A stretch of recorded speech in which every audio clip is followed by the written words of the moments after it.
시간에 출애굽기 17장 5절로 7절에서는 구약에서는 하나님이 여호와 하나님이 말씀하셨다 그랬고, 똑같은 말씀을 신약 히브리서 3장 7절로 11절에는 성령이 말씀하셨다. 성령이 말씀하셨다. 그러니까 따로따로 어떤 구약 대 하나님, 신약 대 하나님이 다르지 않다라고 하는 것을 말씀드렸죠.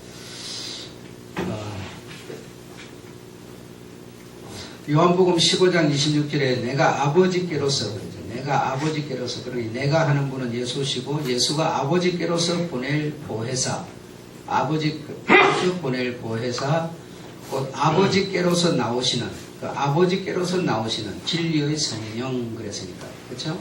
그 성령은 아버지께로서 나온다는 거죠. 아버지께로서. 아버지에게 있는 생명이 나온다는 거예요. 그러니까 성령이 여러분에게 만약에 와 계시다면 아버지께로서 나온 무엇이 있다는 거예요? 생명이 와 있다는 얘기죠. 생명이 와 있다. 그러니까 그 생명이 없으면 우리는 아무런 의미가 없는 겁니다. 그래, 그 생명이 여러분에게 와 있는 것일 테고, 예수라고 하는 그분에게도 아버지께로서 나오시는 생명이 왔으니까, 그 생명이 그가 나를 증거하실 것이다. 그렇게 말이죠. 그래서 성령은 아버지께로서 나오시는 아버지의 생명이다. 그리고 아버지의 생각이다.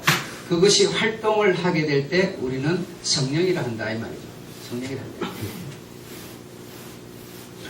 마태복음 10장 20절에 너희 속에서 말씀하시는 분은 곧 너희 하나님의 성령이시라 그랬습니다. 성령이시라.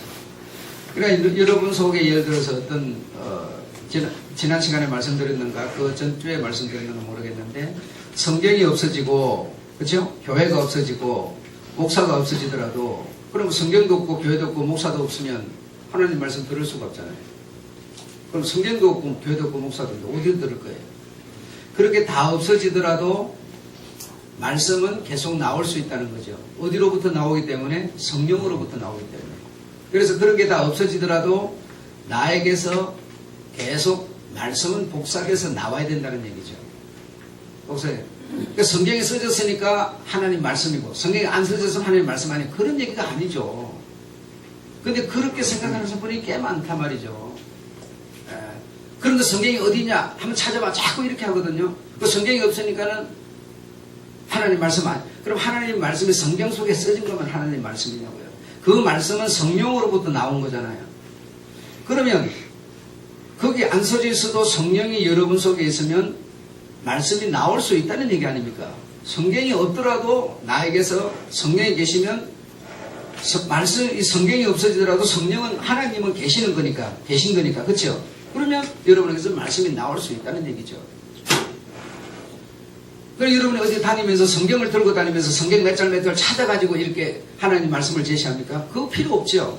여러분에게 성령이 계시면 그 성령이 너희 속에서 뭐야? 말씀하신다고 그러잖아요. 성경에 있고 없고 상관없다니까요. 성경에 써진 것만 꼭 하나님 말씀이 아니다 말이에요. 특히 그런 주장을 많이 하는 사람들이 이단들이죠. 특히 뭐 여호와증인 같은 경우는 전부 말씀에 연계를 지어가지고, 그렇죠? 이 말씀을 대변하는 이 말씀. 그러니까 말씀을 막 갖다 대니까 이제 여러분이 그런 사람을 딱 만나면 막 말씀을 막 갖다 대면서 막 줄줄이 막 이 말씀 다음에는 이 말씀 쭉 끌어가니까 나는 이 실력이 많이 떨어지는가 보다. 많이 저 사람한테 못 미치네. 그러니까 저 사람 말을 나는 들을 수밖에 없게 생겼네. 내 자신이 벌써 약보가 확 죽어버리는 거죠.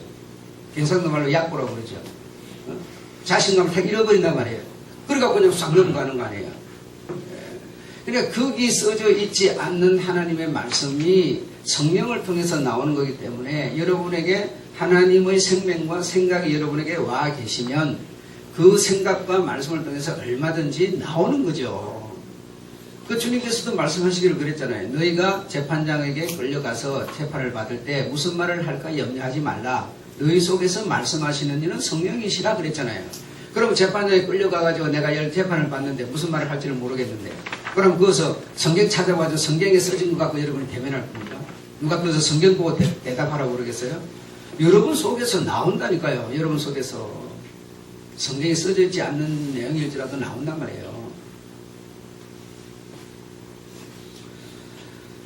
너희 속에서 말씀하시는 분은 너희 하나님 성령이시라 그랬어요. 마태복음 12장 18절에 내가 내 성령을 너희에게 줄 터이니 그가 예수가 심판을 세상에 알게 하리라. 예수가 그렇게 한다 그랬는데 그럼 예수가 가진 성령을 여러분이 가지셨다면 여러분이 세상에 심판을 말할 수 있겠어요, 없겠어요? 있다는 얘기죠. 성경에 써졌으니까 있다가 아니라 예수가 심판을 세상에 알게 하는 것처럼 나에게도 그 영이 계시면 나도 세상에 심판을 말할 수 있다는 얘기죠.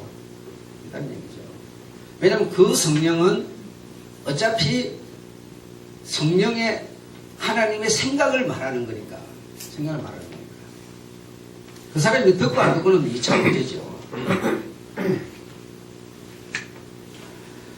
그래서 아버지의 성령을 예수에게 주므로 예수는 하나님의 아들이 되는 것이다. 왜 그래요? 하나님의 생명을 받았으니까 그 예수라는 몸을 가진 그분이 하나님의 생명을 가졌으니까 하나님의 아들이 되는 것이겠죠. 마태복음 1장 18절에 요셉과 정혼하고 동거하기 전에 성령으로 잉태된 것이 나타났더니 그러니까 사랑을 통해서 관계를 맺기 전에 이 예수는 성령 하나님의 생명이 잉태가 된 거죠.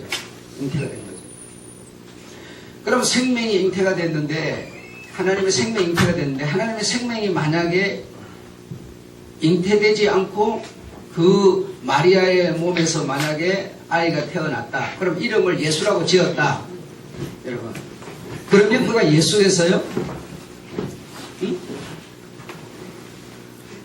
성령으로 마리아에게 잉태를 시키지 않았는데 그 마리아가 아이를 낳아서 예수라고 이름을 지었단 말이에요. 그러면 그가 하나님의 아들이겠느냐 이 말이죠. 아니죠. 그 예수라고 하는 이름은 여러분이 알다시피 많이 갖고 있습니다. 그 예수 마리아에게서 나온 그 예수만 예수가 아니고 뭐 이런 예수 얼마든지 지을 수 있고 많이 있죠.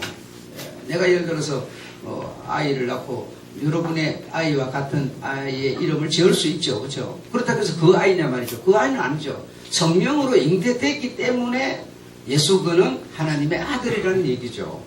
그럼 하나님의 생명이 그에게 안 갔으면 하나님의 아들이 될 길이 없는 거죠. 그리고 지금 똑같은 얘기입니다. 우리가 교회를 이렇게 쭉 다니고 하는데 교회를 다닌다고 해서 내가 하나님의 아들이 되는 게 아니다니까요. 교회를 다닌다고 되는 게 아니라 하나님의 생명이 나에게 잉태가 돼야 된다니까 그러네요. 하나님의 생명이 잉태가 안 되면 하나님의 아들, 하나님과 관계는 아무런 의미가 없는 거라는 거죠. 교회 다닌다고 되는 게 아니다 그죠. 그래서 하나님의 그 생명이 여러분에게 잉태가 되려면 우리가 어떻게 해야 되겠습니까? 어떻게 하나님의 생명이 잉태가 되겠어요? 초등학교 다니고 중학교 다니고 고등학교 대학교 다니면서 예수에 대해서 우리가 배우죠. 교회 다니면서 배우죠. 그래 배워서 예수에 대해서 여러분이 알죠. 예수는 33살에 죽었고 30살에 세례를 받았고 또 마리아와 이 요셉 사이에서 태어났고 정혼하게 태어났고 말씀이 예언이 이루어졌고 배우죠. 초등학교, 중학교, 대학교 또 교회 다니고 다 배우죠. 그래서 그런 것을 배우니까 여러분이 예수에 대해서 알아요, 몰라요? 아니까 구원이 될까요? 지금 여러분 여기서 지금 착각을 일으키는 거예요. 그걸 여러분이 들어서 알고 있다고 해서 구원이 되는 게 아니다니까요. 그 내용을 여러분이 알 뿐이죠. 아는 게 아니라 그 내용을 믿어야 된다니까 그러네요. 그 아는 내용 그걸 여러분이 믿어야만 구원이 되는 거예요. 믿어야만. 안다고 되는 게 아니다니까요. 그건 학교 다니면서 다 배우죠. 교회 다니면서 배우죠. 배워서 알지요. 아는 그 사실을 여러분이 믿을 때 구원이 되는 거죠. 그럼 우리가 듣는 것은 왜 듣습니까? 믿기 위해서. 아무것도 안 듣고 어떻게 믿을 겁니까? 그러니까 믿기 위해서 우리가 듣는 것이지. 그래서 여러분이 나가서 얘기를 이렇게 하다 보면 학교 다니면서도 그런 학교를 다니고 해가지고 예수에 대해서 너무나 잘 알아요. 예수뿐이 아니에요. 석가에 대해서도 잘 알고 공자에 대해서 모든 걸 모르는 전부 다 잘 알아요. 박사 같아요. 그 아는 것은 아무런 소용없는 겁니다. 그 아는 것을 내가 믿어야 된다는 얘기죠.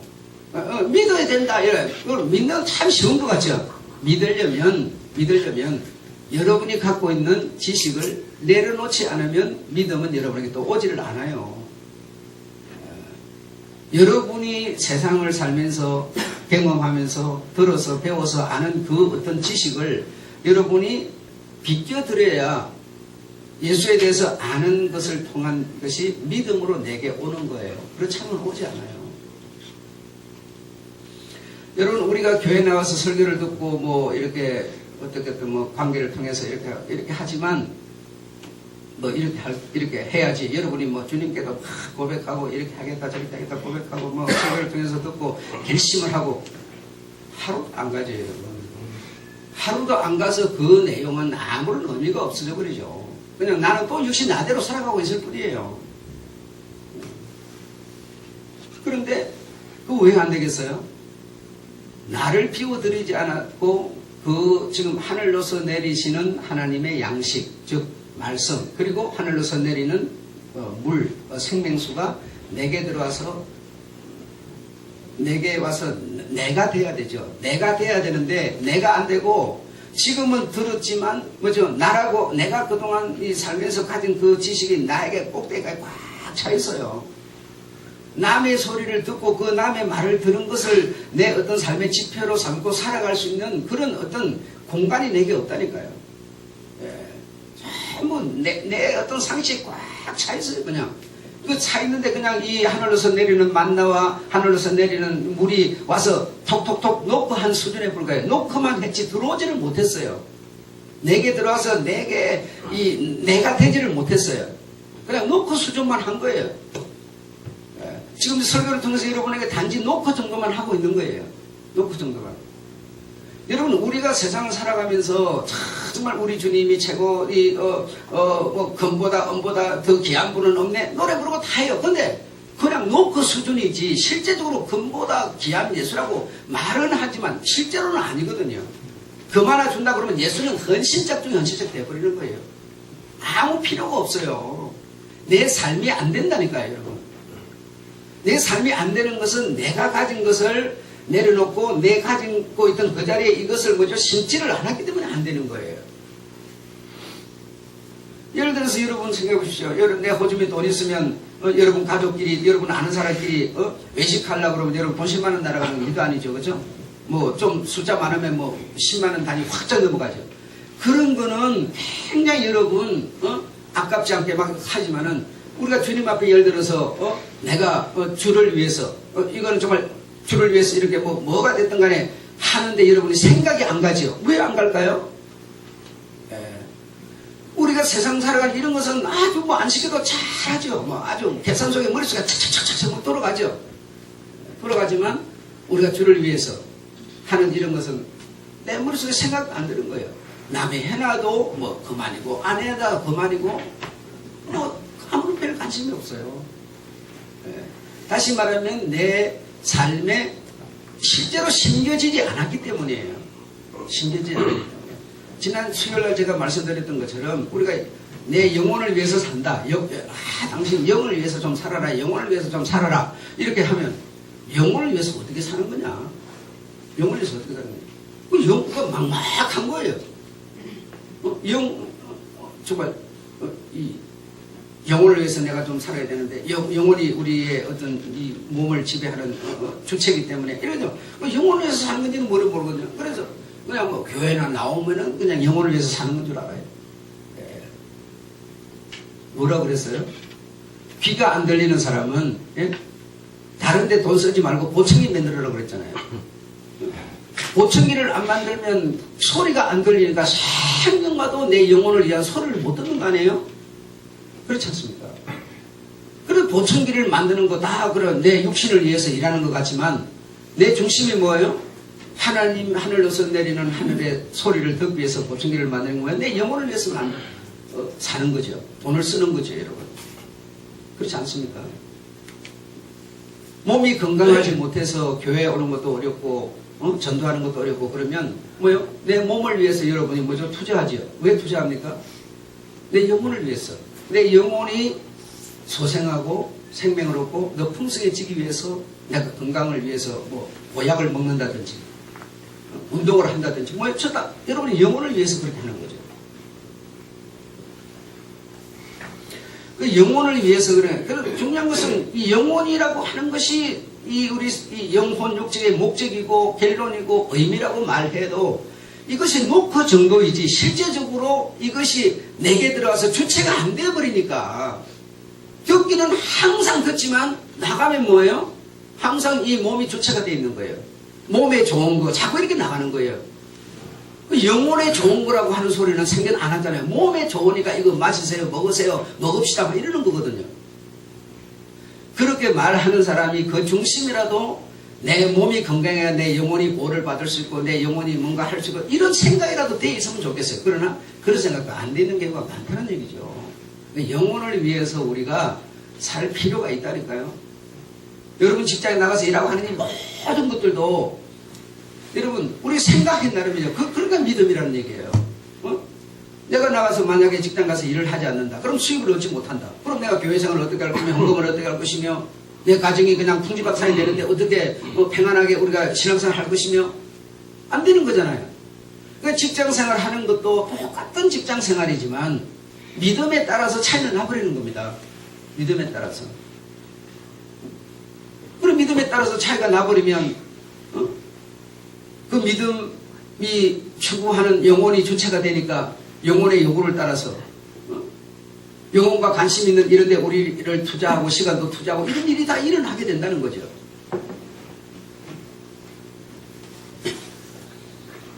이렇게 죽으라고 얘기를 해도 여러분 속에 실제로 이 말씀이 실물은 안 되는 거죠. 형체는 안 되는 거죠. 육체는 안 되는 거죠. 그냥 내게 노크 수준이죠. 지금 하는 얘기가 여러분 노크 수준이라니까요.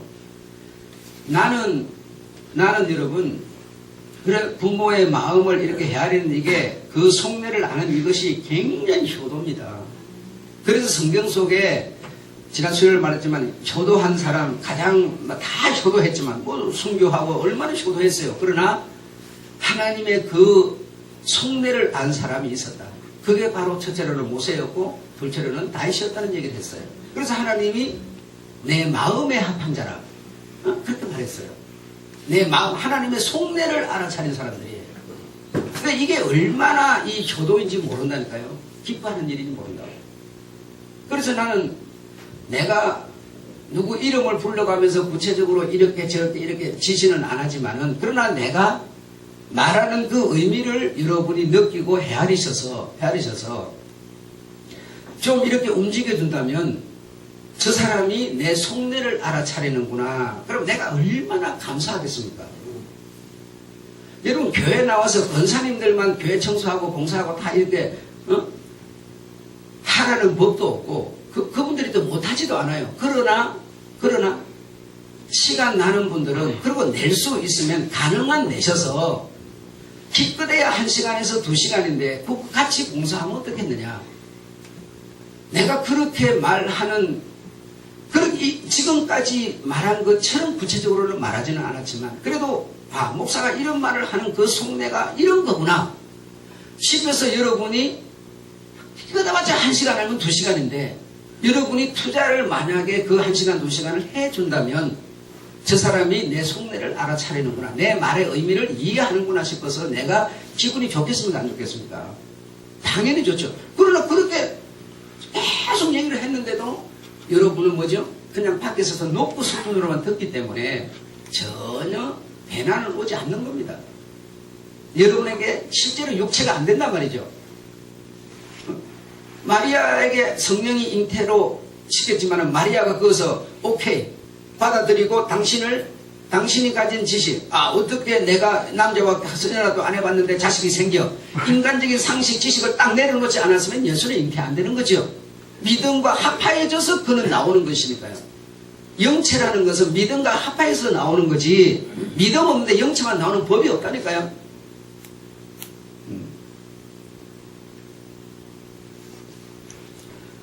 그것뿐이 아니에요. 그런 내용이 많습니다. 이 목사의 어떤 속내, 하나님의 속내를 알아차리는 건데, 이주단지 있는 그런 성도라 그러기도 참 부끄러운 그런 사람들이 교회에 여럿이 왔다가 지금 후루룩 나갔어요. 그러면 내가 말하지 않아도 그것이 목사에게 얼마나 상처가 되었고 교회에 얼마나 큰 상처가 되었고 그것 때문에 성도들이 얼마나 마음 아픈가를 여러분이 헤아리신다면 여러분이 어떻게 해야 되겠어요? 내가 그 사람들 만나지 마세요. 그 사람들이 아주 교회에다 피해를 주고 목사의 마음을 아프게 하고 성도들 마음을 아프게 했으니 그 사람은 상종하지 마시오. 내가 이렇게 말하지 않는다 하더라도 여러분이 그 부모의 속내를 알아차린다면 여러분이 어떻게 해줘야 되겠습니까? 안 그래요? 모르겠어요? 그걸 꼭 말을 해야 알겠어요? 그들과 만나고 그들과 술 먹고 그들과 밥 먹고 그들과 대화하고 그들과 놀러 다니고 그러면 이 교회 성도들이 이 교회 목사가 기분이 어떻겠습니까? 예? 그 사람들하고 대화 안 하면서 대화할 사람이 없어서 그 사람들하고 대화하고 그 사람들하고 만나고 그 사람들하고 술 먹고 그 사람들하고 밥 먹고 그러고 다니냐 말이죠. 여러분 이거는요 진짜 마음 아프게 하는 겁니다. 다시 말하면 여러분이 하나님의 말씀 하늘로서 내리는 양식 하늘로서 내리는 생명수가 내려져도 마시질 않는 거예요. 마셔야 양식이 될 거 아니에요. 피가 되든 살이 되든 할 거 아니에요. 실컷 얘기해도 그거는 그냥 밖에 서서 그냥 원래 목사는 원래 그런 소리 하는 거야. 자기 지식으로 머릿속에 딱 꽉 차 있는 거예요 그냥. 그래 도무지 한 방울 들어가지 못하니까 계속 그 타령이 나오는 거죠. 아는 것이 다시 말하면 아는 것을 믿어야 그 믿음이라고 하는 것과 연합하여 뭐죠? 영생이 이루어지는 거고 영체가 만들어지는 것이지 성경을 읽으면 성경 다 아는 거지 성경을 모르는 사람이 어디 있습니까? 읽으면 누구든지 그 예수에 대해서 다 알고 여호와는 어떤 분이고 제사는 어떻게 지내고 다 알아요. 제사 이렇게 지내라고 그랬다고 이렇게 지낸다고 구원된다고는 얘기 하나도 없어요 여러분. 이 제사를 지내는 이유와 의미를 내가 뭐죠? 알고 믿어야 제사의 의미가 내게 오는 거죠 여러분. 어? 이렇게 실컷 들어도 여러분 여러분에게 생명 양식이 안 되기 때문에 여러분에게 어떤 문제만 없으면 성도 같아요. 다 틀림없는 성도예요. 근데 문제만 있으면 뭐죠? 성도의 폼을 확 벗어버리는 거예요. 그리고 자신의 형태로 그냥 돌아가 버리는 거죠. 자신을 부인하지 않으면 누구든지 간에 하나님 나라에 갈 수가 없고 거듭날 수 없는 이 믿음의 법칙을 여러분이 이해하셔야 됩니다. 누구든지 이거는 제외가 없습니다. 반드시 예수 동생, 예수 어머니, 예수와 실제적으로 피를 나눈 그런 어떤 형제들이라도 예수와 함께 3년 동안 밥 먹고 함께 잠자고 지낸 가장 예수가 귀히 여기는 제자들일지라도 네가 너를 부인하지 않으면 하나님 나라에 들어갈 수 없느니라고 말씀을 주님은 하고 계시는 겁니다. 그래서 10살짜리는 20살짜리는 30살짜리는 나름대로 자기가 그 수준에서 전부 자기가 세상을 살아갈 수 있는 그리고 인간과 관계를 맺을 수 있는 지식을 전부 다 갖고 있죠. 그런 어떤 여러분의 그 지식을 좀 비껴드려야 좀 길을 내드려야 주님이 들어와서 여러분에게 생명이 된다는 겁니다. 생명이 된다는 겁니다. 그래서 하나님이 얼마나 자기의 속내를 알아차려주는 그들과 얼마나 좋아했겠는가. 마태복음 1장 18절에 요셉과 정원하려고가 아니고 하고 이 말입니다. 하고 동거하기 전에 성령으로 잉태된 것이 나타났더니. 그래 여러분이 성경을 읽을 때도 어제도 그 이미자 그 가수 나와가지고 그 후배들한테 얘기하는 걸 들으니까 첫째로는 너희들이 음악을 잘하려면 어떤 누구의 노래를 이렇게 따라 부르고 그걸 흉내내더라도 그 본질에서 벗어나지 말아라. 본질에서 벗어나지 말고, 그리고 가사말을 또렷또렷 해라. 가사말이 정확하게 전달이 돼야 한다라는 얘기와, 그리고 사람들의 그 아픔, 사람들의 기쁨, 사람들의 슬픔을 내 슬픔으로 받아들여서 나라고 하는 존재를 통해서 그 슬픔을, 기쁨을 표현해라. 이렇게 세 가지 정도를 얘기를 하더라고요. 그래서 성경을 읽을 때도 그냥 그걸 잘 읽잖아요. 요셉과 정원하고 동거하기 전에 성령이 된 것이 이러지 마시고 또박또박 이 말의 의미를 과거산지 현재산지 무슨 이거 좀 신경 써가지고 성경을 읽으라니까요. 성경. 그러니까 읽고도 그 말하는 것이 의미가 뭔지를 모르는 거예요 지금. 요셉과 정원하고 동거하기 전에 이랬지만 요셉과 정원하고 정원했으면 뭐죠? 왜 동거는 안 했을까? 예. 그 나라 법은 정원은 했지만 결혼하기 전에는 동거하는 것이 법률로 금해져 있어. 그러니까 동거는 허락이 안 되는 거예요. 그러니까 이들은 법을 따라드는 얘기예요. 그러니까 동거하기 전에 동거를 안 해도 어떻게 나타나? 성령으로 잉태된 것이 나타났느니라. 이렇게 여러분 또박또박 읽으면 여러분 속에 계시는 성령이 알려준다니까요. 가르쳐 준다고요. 여러분 집을 짓는데도 업자한테 맡겼어요. 업자한테 맡겼으니까 지가 따라서 해주겠지 뭐. 나는 방에서 담배나 더 피고 술이나 마시고 편안하게 잠이나 자고. 그럼 사장님 이제 다 지었어요. 그래서 집을 내가 소유하는 것과 내가 나사는 제대로 조이는지 나사 조일 때를 빠뜨려 먹지는 않았는지 구체적으로 점검하고 다 같이 가서 집을 내가 인수받는 것과 같겠습니까? 다르겠습니까? 똑같은 집이죠. 똑같은 집이에요. 그러나 다르지 않겠습니까? 그러면 여러분 이제 고장이 타고 났어. 그러면 이게 이리 가고 저리 돼서 이거가 고장이 난 거야. 여러분이 알겠어요? 모르겠어요? 온 방을 파헤칠 필요가 없죠. 여러분이 다 알고 있으니까. 따라다니면서 다 봤으니까. 어디가 제약점인지 어디가 제대로 만들어졌는지 여러분이 이미 다 알고 있으니까.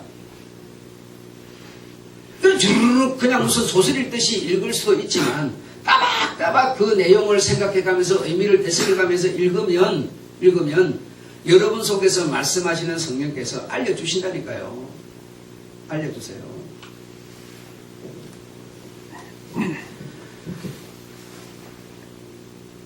예수는 성령으로 잉태되었습니다. 믿으시죠? 그렇다면 그는 태어날 때부터 뭐라는 거예요? 하나님의 아들이라는 거죠. 왜 아들이라고요? 하나님의 생명을 받아서 역시 하나님이지만 마리아라고 하는 여자의 뱃속의 과정을 거쳐서 나온 아들이기 때문에 아들이라 한다니까요. 여자의 뱃속을 통과해서 나오지 않은 사람 보고 아들이라 그러지 않잖아요. 그럼 아들이라는 칭호가 예수에게 붙어진 이유는 뭡니까? 이유는 이 하나님의 생명이 생명 자체로 있으면 하나님이라니까요. 하나님. 그런데 이 생명이 여자의 뱃속으로 들어가서 과정을 거쳐서 나타난 생명이기 때문에 아들이라 한다니까요. 그러니까 하나님 아버지가 있고 아들이 있고 이렇게 생각하는데 그게 아니다는 얘기를 하는 거 아닙니까? 내가 지금 이해하셨죠? 네. 그래서 어떤 분들은 예수님이 성전에서 가르칠 때 예수의 어머니 아버지하고 같이 예루살렘 올라가가지고 1년에 한 번씩 하는 율례를 지키고 내려오는데 아버지 어머니는 내려왔는데 예수는 안 내려오고 중간에 사라져가지고 성전에 찾아갔더니 가르치고 있었잖아요. 그래 그때서 비록 하나님의 아들이 되었다라고 많은 신학자들이 말하는 그 바보 멍텅이들이다 이 말이죠. 네? 성령으로 잉태된 그가 뭐죠? 성령으로 잉태된 게 그는 태어날 때부터 하나님의 아들이었다니까요. 또 어떤 분은 뭐라고 그럽니까? 30살 때 예수가 세례를 받으니까 하나님의 음성이 위에서 들렸으니 그때 하나님의 아들이 되었다는 거예요. 그럼 그전에는 뭐라는 거예요? 그래서 예수는 그때가 아니라 태어나기 전부터 생명이 여자의 뱃속에 잉태가 되었으니 태어날 때부터 피덩이 때부터 그는 하나님의 아들이셨다니까요. 아셨죠? 아멘. 예, 아들이라 하는 이유는 바로 그런 것이다. 그래서 이사야 9장 6절에는 그 아기가 아들이요. 예, 그 아기가 당연히 아들이죠. 영존하시는 아버지시요 전능하신 성령이시라 이렇게 말씀하셨습니다. 그래서 30살 때 세례를 받으니까 하늘로서 내 기뻐하는 자요 사랑하는 자라라고 하는 것은 하나님의 음성이 그때 들렸기 때문에 아들이 된 것이 아니라 사역의 선포지요. 사역의 선포. 여러분 예를 들어서 목사 안수를 받기 전에도 설교를 할 수 있어요. 그렇죠? 그러나 목사 안수를 받고 나서 하는 설교가 달라집니까? 설교가 달라지지 않아요. 똑같은 일을 하고 있지만 사역의 뭐죠? 시작을 알려주는 선포라니까요. 이는 내 기뻐하는 자요 사랑하는 자라 하늘에서 음성이 들리는 것은 이제 3년 동안 내 결론을 그리고 하나님의 이 백성들에게 해야 되는 이 모든 일을 시작시키는 시작 선포였단 말입니다. 이 소리라고 하는 것은 그때 아들이 되는 게 아니다 이 말이죠. 아셨죠? 빌립보서 1장 19절에 그리스도의 성령이 도우심으로 내 구원에 이르게 되는 줄을 안다 이렇게 말했는데 그리스도의 성령이 도우심으로 내가 뭐에 이른다고요? 구원에 이른다고요. 성령의 도우심이 아니면 내가 뭘 할 수가 없어요? 구원에 이를 수가 없어요. 구원에 이를 수가 없어요. 성령이 도우셔야 내가 구원에 이른다니까요. 어? 그래서 성령이 하나님의 생명이 여러분에게 실제적으로 안 오셨는데 내가 회개한다고 구원이 되느냐? 내가 선하게 산다고 구원이 되느냐? 안 된다는 거예요. 내가 아무리 회개하고 아무리 교회를 다니고 아무리 천없는 짓을 해도 생명이 와야만 내가 구원에 이른다니까요. 예. 그 생명, 다시 말하면 성령이 여러분에게 오셔야 여러분이 구원이 된단 말입니다. 내가 구원이 되는 길은 성령에 도우셔야만 돼요. 성령이 안 도우시거나 성령이 내게 안 오시고는 안 돼요. 내가 아무리 선하게 살고 아무리 내가 헌금하고 교회생활 해도 안 돼요. 성령이 도우셔야 돼요. 근데 성령이 도우셔야 되는데 성령이 누구를 돕느냐 말이에요? 누구를 돕느냐 말이에요? 회개하는 자를 돕는 겁니다. 다시 말하면 믿는 자를 돕는 거라고요. 믿는 자를. 그래서 여러분 몇 주 전에 장로님이 그래서 내게 질문한 게 바로 이거예요. 그러면 내가 아무리 회개하고 믿음을 가져도 뭐죠? 성령이 안 계시면 허당이에요. 하늘 생명이 없는데 무슨 소용이 있어요? 그러면 불교도 되고 천주교도 되고 다 되는 거 착각하면 살고 되는 거지. 그래야 안 그래요? 그런데 이 성령이 도우고 싶은데 생명을 주고 싶은데 성령이 가고 싶은데 아무에게나 가는 게 아니다니까요. 믿는 자에게 간다니 믿는 자에게. 그래 믿음이 먼저다? 성령이 먼저다? 어떤 게 먼저예요? 똑같아요. 내가 믿음을 안 가지면 성령이 계셔도 내게 안 오시는 거고 내가 아무리 내가 착하게 선하게 살아도 성령이 안 오시면 안 되는 거고 내가 안 믿으면 성령이 오실 수 없는 것이고 오실 수 없는 것이고 그런 측면에서 지금 이 장로교 교리는 인간의 의지는 완전 제로고 하나님의 절대 주권을 100%로 삼기 때문에 인간의 수고는 없이 하나님이 일방적으로 한다는 거예요. 일방적으로 해. 그래서 하나님이 뭐 어떻게 일방적으로 하냐 했더니 뭐라 그러는 거 아니? 하나님이 예정을 해놨다는 거예요. 누구누구를 예정을 해놨기 때문에 그 예정해 놓은 사람에게 하나님이 일방적으로 구원을 베푼다는 것이 바로 장로교가 갖고 있는 교리라는 거예요. 이해하시겠습니까? 그런데 이런 어떤 성결교, 침례교 같은 경우는 반대로 말한단 말이죠. 성령이 아니라, 아니 성령이 내가 믿는 자에게, 지금 성경 전체는 믿는 자에게 구원을 베푸는 것으로 되어 있는데, 믿는 의지가 없는데 성령이 무슨 그런 법이 어딨냐, 반대로 얘기한다 이거죠. 아무리 내가 믿어도 성령이 안 계시면 아무 소용, 생명이 없는데 소용이 없어요. 아니 고구마를 심었는데 줄기는 막 왕창하고 잎사귀는 막 푸른데요. 뭐가 없어요? 주인이 뭐 달라고, 잎사귀 달라고 하네요? 열매, 뿌리 달라고 심은 건데 뿌리가 없는데 그건 무슨 소용이 있어요? 마찬가지다니까요. 내가 내 살아가는 삶이 완전히 고구마한테 그냥 푸른 잎사귀처럼 취향처단하지만 내가 뭐가 없어요? 뿌리 되고 생명되는 성령이 없으면 소용없단 말입니다. 그래서 제가 여러분한테 제시한 게 뭐였습니까? 하나님의 의지, 하나님의 은혜, 하나님의 성령의 축복하심 100%, 여러분이 하나님을 향하여 회개하고 믿는 믿음 100%, 반드시 구원은 성령의 도우심으로 이루어지는데 누구를 돕느냐? 믿는 자를 돕는다는 겁니다. 그래서 이거는 누가 먼저요 누가 나중이라 할 것 없이 함께 순서와 어떤 것이 순서인지 모르나 그러나 내게 이루어지는 것은 구원이 이루어진다는 얘기죠. 이해하시겠죠? 네. 내가 아무리 이 도덕적으로 착하게 사셔도 우리 선원 집사님 이제 이해가 되셔야 됩니다. 그러니까 선원 집사님 굉장히 도덕적이고 어떤 성실하시고 착하게 사시는데 그래 그걸 위해서 교회생활을 하는 것처럼 생각을 많이 하신 분이에요. 그리 하셔서도 그렇게 사셔서도 성령이 당신에게 함께 해주지 않으면 당신은 구원이 안 되는 거라는 거예요. 그래서 이제 뭐 하나님이 내게 믿음을 줬다 이렇게 말하는 경우도 있지만 내가 설교를 듣고 전도를 받고 내 생각을 돌이켜서 믿으려고 하는 마음을 여러분이 가졌기 때문에 믿는 자에게 성령이 바로 요한복음 7장 38절 39절 믿는 자에게 성령이 오시게 된 것이라는 겁니다. 그러니까 어느 게 먼저다 나중이다 순서 없이 중요한 것은 하나님은 우리에게 생명을 주고 나는 그 생명을 받을 수 있는 믿음을 가졌고 제공했기 때문에 가능한 것이다 라고 하는 얘기를 여러분 해드렸던 겁니다. 아셨죠? 바울은 성령에 대해서 예수 그리스도의 성령이라 이렇게 말을 했어요.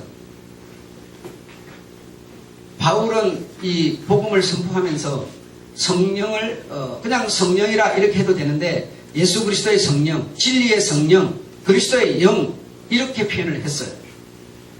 이렇게 표현을 하는데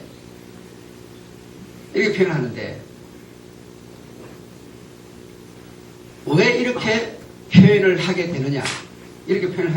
지금까지 여러분에게 말씀드렸습니다만은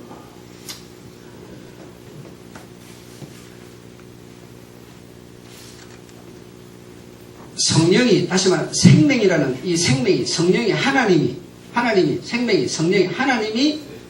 사람 속에 들어가서 누구 속에 들어갔어요? 마리아 속에 들어가서 사람 속에 들어가서 그 사람과 합하여져서 그 사람과 이 생명이 합하여져서 한 형체가 나타났으니 예수 그리스도 그는 하나님의 생명이 갔으니 하나님이고 사람의 형체로 나타났으니 뭐요? 사람이고.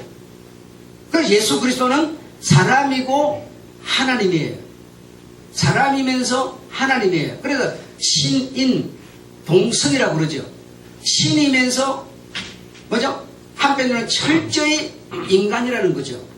완전한 신이고 완전한 인간인데 그 하나님의 생명이 사람에게 들어가서 사람으로 나타났어요. 사람으로 나타났는데 그 사람이 하나님이에요? 아니에요? 하나님이죠. 사람으로 나타났는데 하나님이죠. 하나님인 그를 보고 뭐라 그러냐? 그리스도의 영, 진리의 영, 예수 그리스도의 성령 이렇게 표현했다 이거죠. 바울은.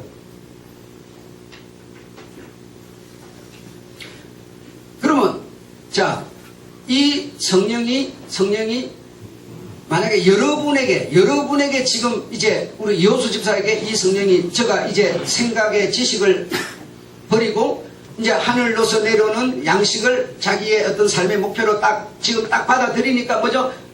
받아들인다는 것은 믿는다는 얘기죠. 받아들이니까 지금 성령이 임하시죠. 하나님의 생명이 저에게 가는 거죠. 그러면 하나님의 생명이 저에게 갔는데 제가 하나님이 되는 거예요? 하나님의 생명이 갔다고? 뭐가 돼요 그러면? 하나님의 아들이 되는 거죠. 아들이 되는 건데 누구로 아들이 돼요? 진리의 성령으로. 그리스도의 영으로. 생명이 예수에게 마리아에게 가가지고 사랑과 신이 합하여져서 아들이 된 그 아들의 영으로 제가 지금 뭐죠? 역시 아들이 되는 거죠. 예. 저에게 하나님의 생명이 갔다고 해서 하나님이 되는 게 아니라 하나님의 뭐죠? 과정을 거친 영이 들어가는 거죠. 성령이 들어가는 거죠. 그러니까 하나님의 아들이 되는 거죠. 예. 조금 여러분 요즘에 이해하기가 조금 어려울 것 같은데요. 그리스도라고 이렇게 표현을 하는데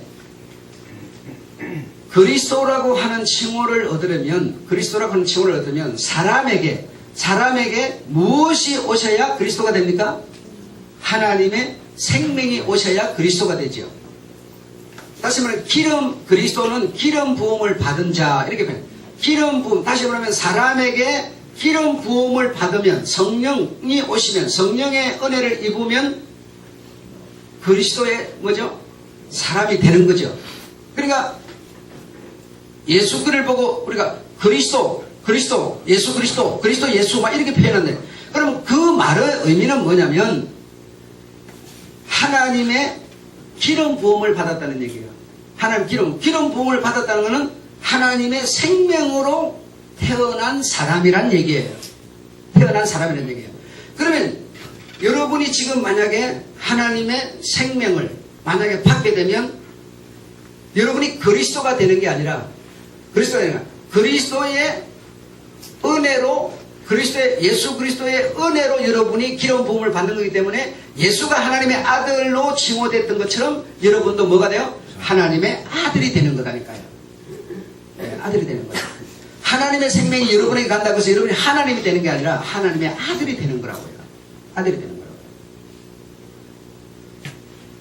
그래서 하나님의 생명은 독자적인 것이고 곧 하나님이셨는데 그 독자적인 생명을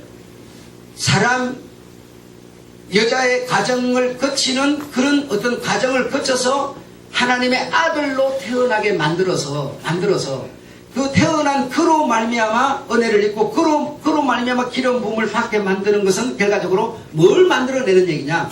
하나님의 아들을 만들어내는 얘기죠. 아버지에게 하나님은 수많은 아들을 얻고자 합니다. 이 말입니다.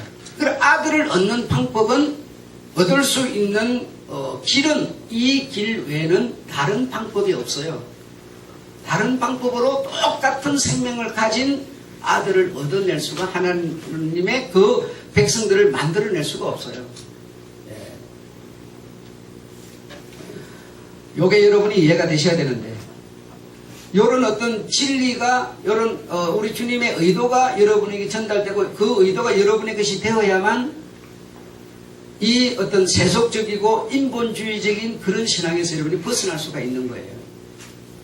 우리가 신앙생활하는 것은 기본적으로 어떤 뭐 착하게 산다든지 정직하게 산다든지 뭐 세상에서 돈 벌어서 잘 산다든지 이거 목적 절대로 아닙니다. 예. 영생하는 하나님의 아들을 되는 것이 이 진리의 핵심 포인트예요. 천국 가족을 이루는 것이 핵심 포인트라고요. 천국 가족이 되려면 반드시 피가 같아야 돼요. 피가 다르면 안 돼요. 피가 똑같이 될 수 있는 방법은 이 방법 외에는 다른 방법이 없어요. 그래 몰몬교 같은 경우는 자꾸만 뭐라 그러는 거 아니 하나님 하늘나라 창고가 보면 영혼이 많이 쌓여 있는데 그 아이가 누구와 결혼을 해갖고 아이가 태어나면 그 영혼 창고에서 영혼을 하나 꺼내서 자꾸 준다고 지금 말하는 거예요. 그런 게 아니라 나지 않으면 피가 같지를 않아요. 하나님이 영혼을 잔뜩 만들어 놓고 그 똑같이 만든 피로 만든 영혼을 하나씩 주면 그것도 같을 수 있겠지만, 그러나 그런 방법이 아니에요. 그런 방법이 아니고, 부모로부터 이 부모가 가진 그 피가 생명은 피인데, 피는 생명이 있는데 그 생명이 똑같은 생명으로 흐르는 길은 지금 제가 말씀드리는 이 길밖에는 없습니다. 나야만 됩니다. 나야만 돼요.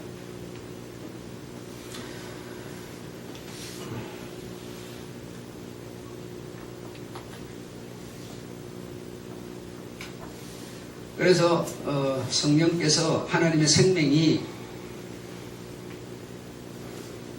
여자의 어떤 그 과정을 거쳐서 태어난 일을 우리가 예수라 하고, 그 예수 그리스도 그분에게 그분의 은혜로 그분의 사랑을, 그분의 말씀을 믿는 여러분에게 과정을 거친 그 성령이 합하여 우리가 뭐죠? 하나님의 아들이 되는 것이기 때문에 똑같은 피를 공급받고 이어받게 되는 것이다 이겁니다.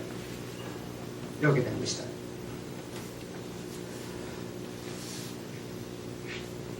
로마서 5장 15절에 보면 또한 사람 예수 그리스도의 은혜로, 또한 우리가 하나님의 사람이 되는 것은 예수가 글이 되었던 것처럼 또한 사람 예수 그리스도의 뭐죠? 사람으로 보이는 예수 그리스도의 은혜로 우리도 또한 하나님의 아들이 되는 것이다 이 말입니다. 아셨죠? 성령이 사람과 합하여, 하나님의 생명이 사람과 합하여 그리스도가 되셨으니, 다시 말해 기름 부음을 받았으니 그 그리스도를 곧 하나님의 아들이라 한다. 하나님이라 한다. 로마서 6장 4절에 예수 그리스도를 죽은 자 가운데서 살리심과 같이, 만일 우리가 그리스도와 합하여 죽는다면 그와 함께 우리도 살 줄을 믿노니, 이렇게 됩니다. 그래서 중요한 것은 과정을 우리가 잘 준비를 해 놓으면 결과는 우리가 만드는 게 아닙니다. 여러분이 돈 준비하고 설계도 준비하고 건축업자 준비하고 이렇게 하면, 과정을 준비해 놓으면 집은 만들어져서 여러분의 것이 되는 겁니다. 집은 내하고 상관이 없어요. 여러분이 과정을 준비하는 거예요. 그 예수 그리스도가 받은 그 기름 부음을 받는 그것을 내가 내 생각을 버리고 받고 내가 그를 믿는 믿음으로 내가 이 과정, 이 생활을 이렇게 하면 장차 영생과 구원과 천국이라고 하는 이 결론은 우리 책임이 아니에요. 하나님이 다 하시는 일이에요. 집은 업자에 대해서 돈이 있으니까 만들어지는 것과 같은 겁니다. 내가 죽으면 어떻게 천국을 갈 수 있을까? 가는 길이 어딜까? 이거 생각할 필요가 없다니까요. 그거는 하나님의 몫이라니까요. 중요한 것은 내가 이 과정을 준비하면 돼요. 과정을. 아셨죠? 갈라디아서 2장 20절에 내가 그리스도 합하여 십자가에 죽었으니, 이 사실을 믿는 자는 뭐죠? 그와 함께 살 줄을 믿노니. 우리는 지금 단지 믿는 것 외에는 다른 길이 없어요. 이해가 되신 줄로 믿습니다. 여러분 조금 어려울 수도 있는데, 어려울 것도 제가 없는데, 여러분 생각이 너무 많이, 여러분 개인적인 생각, 어떤 그동안 들어서 배워서 아는 그런 생각이 꽉 차 있으면 이해가 좀 어려울 테고, 그렇지 않으면 어렵지 않은 내용입니다. 아주 단순하고 간결하고 간단한 내용이죠. 기도하겠습니다. 하나님 아버지,